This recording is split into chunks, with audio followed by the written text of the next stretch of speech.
Hello everybody and welcome back. This is part 2 of the expression circular motion demo and how-to.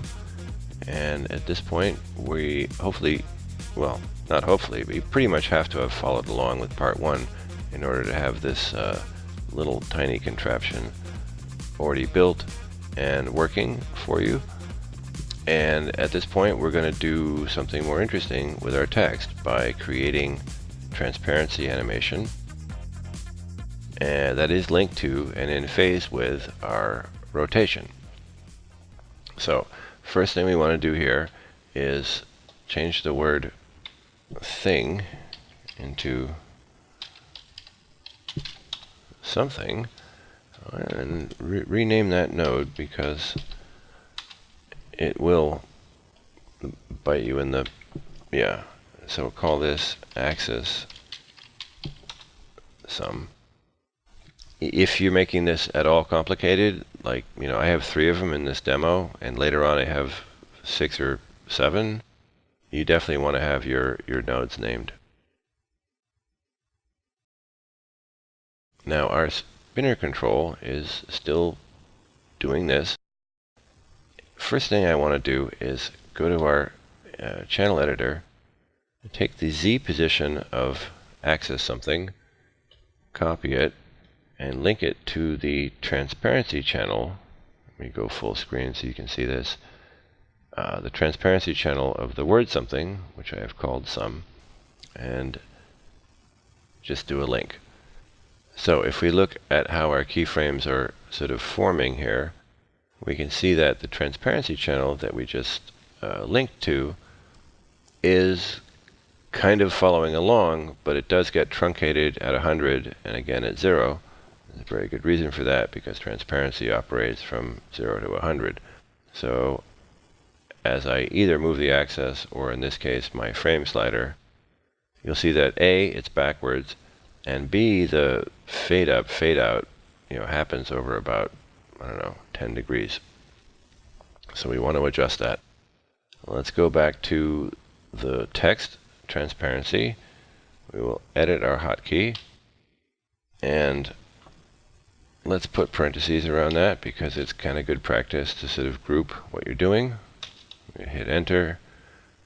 We will enter the editor again, and at this point you remember our radius is 200, so our diameter is 400, so total travel is 400. Transparency operates from 0 to 100, so the correct thing to do is to first divide that by 4, and this has in phase with this, which we'll switch in a second, and it's starting to look like that smooth, sinudosal in and out, except it's still getting truncated below 0. Again, because this goes to negative 200 and positive 200, we need to add an offset to this transparency. So select it, edit it, put parentheses around everything, go to home, another paren, end, and then hit it add. I think 50 is how to do this. There you go. And that now produces a smooth transparency animation along the, well, look. Okay, so the animation is smoother, it is still out of phase. That is a good way to show you how to negate, because when you have keyframes you can always negate it over here. When you have just an expression, you kind of have to do it in math, but it's not that difficult. It's times -1 or 1 minus, or in our case, since transparency goes from 0 to 100, we will edit our transparency. We will once again put a paren at the end, one at the beginning, and we'll go back and we'll say 100, which is the top value of transparency, minus, and then include the rest of the expression. Now, when I hit enter or return, you'll see that this is a trough will become a peak, and this is a peak will become a trough. Exactly like that, which is what we wanted, because now that means the word something is bright when it's in front of camera and gone when it's in back. So the rest of getting this sort of Ferris wheel thing going is kind of about selecting branch, doing a duplicate, and just changing some stuff around. So we will change the text from something into more. We will call that access more. And again, it's expressions modified confirmed. Yes, definitely. That just means whatever is the child of this will receive the name change in your expressions. So say yes. Now if you look at your geometry, which is called sum1, which I get it, sum1, we want to call that more. If we go into our transparency, if we go into our channel editor and look at the transparency, we will see that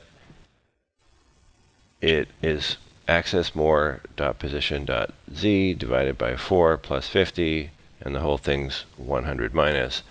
So as we duplicated that branch and then changed its name, those expressions were populated to the child objects. And that is good. And now as we go through our rotation, of course you'll notice that these are in the same place. What we want to do is change the phase, because our spinner control here is basically degrees. And these guys are occupying the same radian, I suppose. And what we want to do is offset that by, in this case we're going to have 3 words, something more and interesting. So let's offset each one by 120. So select your more axis, get into your channel editor, look at the Y position, and you'll see, if I go full screen, that it is like it's supposed to be, cosine radians spinner position dot x times 200. Enter the editor, and at this point you want to take spinner position dot x, and since we added those parentheses early on in the game, we can safely go plus, let's say 120, which is 360 divided by 3, and hit enter, and it'll all work. And hello, let's just hit the wrong button here. By that I mean, as you move it around, you can see that they're now out of phase in their motion. Want to double check the expression to make sure that they're also out of phase in their transparency. Make sure when you do that the transparency of the word more is looking at the axis of more. Because when you copy them, it'll by default be looking at the previous axis, which would be called axis sum. One of those things you got to watch out for. So this is looking pretty good. The next step, of course, is to just copy this again. Do the same trick with renaming this guy to, let's say, inter. Confirm the expression population. Go to the geometry, change the contents itself to be interesting.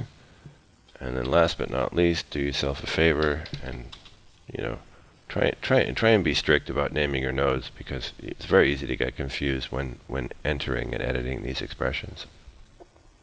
Now, it needs to be offset in terms of where it is in the circle here. So we'll go to axis inter. We will get into the